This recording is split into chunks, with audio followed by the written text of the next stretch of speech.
In the heat of the intense battle, Rengoku gives his all in an effort to slay the Upper Moon 3 demon, but to no avail. Bleeding profusely, Rengoku, in a near-death situation, realizes that defeating Akaza is impossible, and any more resistance from him will end in futility, so he accepts to become a demon and gets fed with Muzan's blood by Akaza.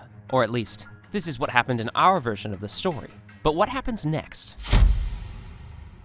Being the strong human that he is, it would take him a long time before he fully transforms into a demon. He lays unconsciously on the ground, transforming to the dismay of exhausted Tanjiro and fellow comrades who could do nothing to stop him. These short few seconds felt like years to Tanjiro, as the man he looked up to faded before his eyes. It is at this moment that Akaza flees away with Rengoku, in an effort to protect him from the already rising sun. The news of Rengoku accepting to transform into a demon came as a shock to everyone in the Demon Slayer Corps. He was an easily lovable guy and seemed to be of the utmost conviction. While the news of his transformation spread like wildfire, people could only be seen talking about it in hushed tones. The most shocked by the news was Kaguya, who considered Rengoku as his own child. Since Rengoku still needs to be accepted by Muzan and prove his loyalty, he wouldn't make his appearance for quite some time. Hence, the Entertainment District arc, which featured Uzui and comrades killing the Upper Rank 6, and the Swordsmith Village arc, which saw the defeat of Gyoko and Tantengu, would play out the same as in the anime.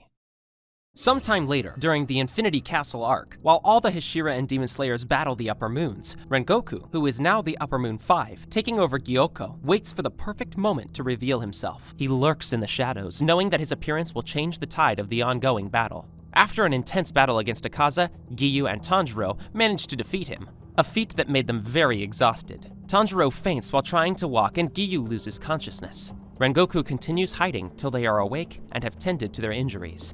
It is at this moment that Rengoku makes his grand entry right in front of 2 Demon Slayers. At first, they couldn't recognize him because he was completely different now that he is a demon, but after taking a closer look, Giyu and Tanjiro froze in their tracks as they couldn't believe that Rengoku survived the demon transformation and is now an upper rank of the 12 Kizuki. What are you guys surprised about? You look like you've just seen a ghost. What are you doing here? I thought you were dead. You coward. Dismayed, Tanjiro kneels down and begs Rengoku to come back and join the Demon Slayers again. Take a look at Nezuko and Lady Tamayo. They're both demons, but they still help humanity. They're good and kind to humans. You can be like that too. Rengoku is disappointed with Tanjiro's groveling and mocks him for it, while also criticizing him for being too weak to do anything against Akaza during the Mujin train incident. Frustrated at the failure of Tanjiro's efforts to try and win Rengoku back, already exhausted Giyu takes it upon himself to lay his former colleague to rest. Giyu, being able to sense how incredibly strong Rengoku has become, uses water-breathing 5th form, Blessed Rain After the Drought, a technique that instantly lets him decapitate his opponents in one strike. Much to his surprise, Rengoku appeared behind him before he could blink, and the only thing he could feel was the pain from his left arm, which Rengoku sent flying in the air. That's what happens when you inhabit that human body, Rengoku remarked. Like the other demons, he goes on and on about how the human system is a cage and his opponents need to be free from it. That human body of yours is useless. You will age, fatigue, and sustain injuries that can never be healed.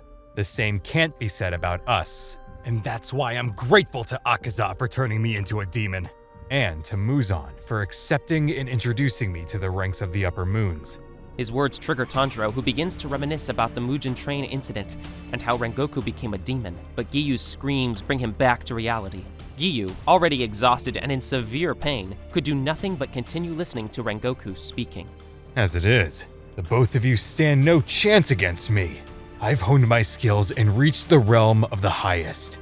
I am no longer constrained to the limitations of the human body. My flame-breathing techniques have become exponentially more powerful. One strike from my blood demon art could spell the end for both of you in this sorry state. Well, enough of this chit-chat. Prepare to meet your end, Tomioka.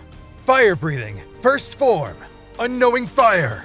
Rengoku charged towards Giyu in an attempt to decapitate him in one slash. Giyu, realizing this is his final moment, decides to use his final form and most powerful attack to block and deal as much damage as possible to Rengoku. Water breathing, 11th form, dead calm. Giyu launched a series of extremely fast, imperceptible slashes towards raging Rengoku. Tanjiro stared up in awe as the whole place was covered in smoke as a result of the clashes between Rengoku's and Giyu's attacks.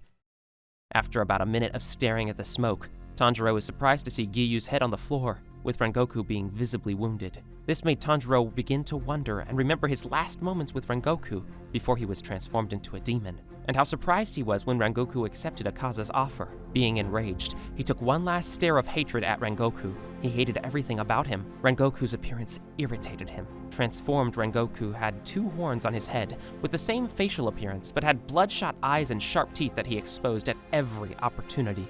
He still wore a cape, but the pitch black one this time, having flame symbols engraved on it, a testament to his unwavering belief in his flame-breathing technique. Having taken a thorough, anger-filled look at Rengoku, Tanjiro unleashes Hinokami Kagura and charges at Rengoku with murderous intent.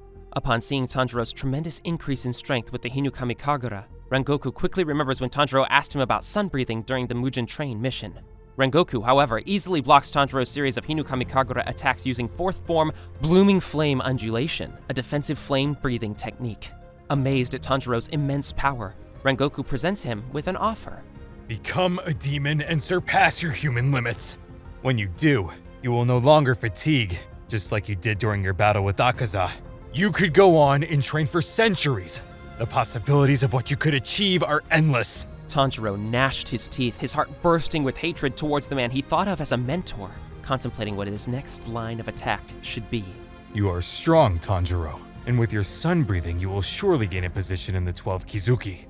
And, who knows, with time, you may even reach the upper rank 1. Hinokami Kagura, Anbu! Tanjiro unleashed a single high-powered vertical slash towards Rengoku in an attempt to decapitate him. It would take more than that to defeat me, Rengoku retorted. Flame breathing, 5th form, Flaming Tiger. Rengoku replied with a serious stance. Let's see if you can hold out against me, young Kamado. Rengoku's attack, taking a tiger-like form, clashes with Tanjiro's attack, and they both stare intensely at each other with their swords colliding. A series of devastating, highly powerful attacks later, Rengoku realizes just how strong Tanjiro has become. Rengoku recognizes that he had underestimated the injured Tanjiro and decided to increase the intensity of his attacks. Increasing his bloodlust, Rengoku gives up on trying to convince Tanjiro to convert into a demon and goes all out for his head. Tanjiro and Rengoku both clash swords in a spate of attacks. While clashing, Rengoku begins to realize that his ongoing battle against Tanjiro might spell the end for him. His worry grew more and more, and his desperation to kill Tanjiro increased ever so greatly. Tanjiro, on the other hand, maintained a very focused impression, with no signs of fatigue or giving up. He carefully kept timing, calculating, and countering Rengoku's attacks and moves. He also noticed Rengoku's growing desperation amid their bout. I have to end him with this attack, Rengoku thought while he prepared for his strongest flame-breathing attack. Tanjiro immediately stops when he notices Rengoku take a formidable stance. He had seen this stance before. It was just before Rengoku launched his last attack as a human against Akaza. This attack is going to be incredibly powerful. I'm sure he's trying to end the battle with this last attack. He definitely has run out of options. He's a demon now, in fact, an upper moon. He's way stronger now with all his new techniques. This very attack he's about to unleash should be way stronger than the one he unleashed against Akaza as a human. It's so fast that it can't be dodged. I must overpower it, otherwise it may spell the end for me. Rengoku shouted as he charged towards Tanjiro in a humongous dragon-like form. All Tanjiro could see was fire flying towards him. Sun breathing. Dancing flash! Tanjiro charged towards Rengoku faster than the blink of an eye. Everybody in the Infinity Castle felt the shockwave from the collision of Rengoku and Tanjiro's blades, and all of them wondered where did such an intense shockwave come from. Angered at his severe powerlessness against Tanjiro, Rengoku watched in dismay as his sword broke in half and fell to the ground. Once again, he felt fear. His eyes glanced at the broken sword on the floor and he froze. The cold hands of death were pulling him. Frustrated, he let out a very loud shout. Blood demon! He felt his head fall off his shoulders. Tanjiro had decapitated him just before he could unleash his blood demon art. I'm sorry that it had to end this way, Rengoku-san. Tanjiro remarked while sheathing his blade. Still surprised, Rengoku saw an image of his mom staring at him. Mom, I used my power for personal gain, for my selfish interest. I didn't protect the weak as you taught me. Instead, I preyed on them.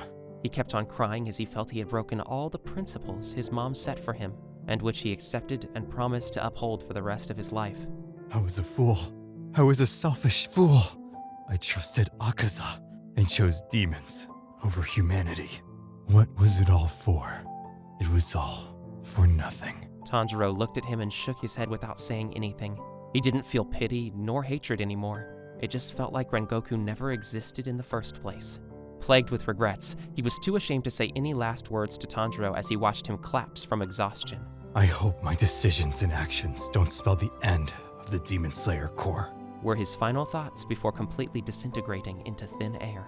The remaining Demon Slayers and Hashira battle Muzan Kibutsuji in the absence of Tanjiro and Giyu. Little did they know that Giyu was dead and Tanjiro had passed out from the battle with Rengoku. Sometime later, Tanjiro regains consciousness and rushes to the battle scene, but by the time he got there, most of the Demon Slayers had been wiped out by the Demon King Muzan. The last standing Hashira, Guillaume, turned around and gave a smile to Tanjiro before having his head pulverized by Muzan. Having lost all hope and being extremely weak and exhausted from fighting 2 upper moons, Tanjiro falls to his knees and starts crying. Sensing the same aura as Yorishi's in Tanjiro, Muzan gives him a harsh glare and unhesitantly blitzes off his head. Who would have thought that Rengoku's decision would result in this outcome? The end of the Demon Slayer Corps, Muzan thought, in deep appreciation for Akaza and Rengoku. Click on this video where we explained all future Hashira in Demon Slayer. Don't be shy, click it!